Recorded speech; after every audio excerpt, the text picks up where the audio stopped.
అబ్బా ఉన్న ఊళ్ళున్నంత సుఖం కాశీకి పోయినా దొరకదంటారు. గది నిజమే కదా. మరి మనం సొంత ఇంట్లున్నట్టు కిరాయి ఇంట్లో మెదులుతామా? కిరాయి ఇంట్లుంటే ఎన్ని గోసలు. గోడకు మొలలు కొట్టద్దు, ఇంటికి చుట్టాలు ఎవ్వరు రావద్దు, వాళ్ళు నీళ్ళు ఇడిచినప్పుడే మనం పట్టుకోవాలి, కరెంటు తక్కువ కాలవాలి. గిసొంటి తక్లీవులు ఎన్ని ఉంటాయి. మరి గీ అన్ని బాధలు మనకెందుకు, మన తావులకు మనం పోయి పని చేసుకుందాం పాండ్రి అని అంటున్నాడు గీ సారు.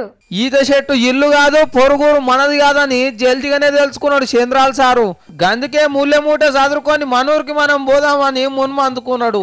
సర్కార్ కొలువులు చేసేటోళ్ళ దాంట్లో సగం మంది వచ్చినా బెజవాడలుండి ఆంధ్రాని వెళ్తా అంటున్నాడు. ఉన్నదో లేదో మన ఇంట్లో మనం ఉండాలి గాని ఎంతకని మంది ఇల్లు వాటి తిరుగుతామని అందాల అమరావతిని గచ్చేదాకా ఆఫీసర్లను విజయవాడలనే పెడతాడట. ఇదివరకే లచ్చలు పెట్టి సున్నాలు రంగులేపించిన బంగ్లాలో పూజ చేసి పాదం మోపిండు సారు. కొత్త కుర్చీలు చక్కటి బెంచీలు కొని పెట్టిండ్రు.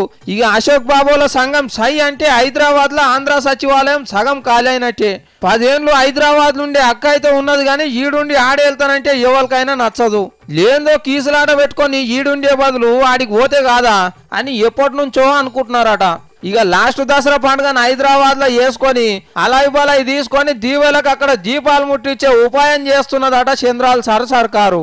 కానీ సర్కార్ కొలువులు చేసేటోళ్ళు ఒప్పుకుంటారో లేదో చూడాలి మరి.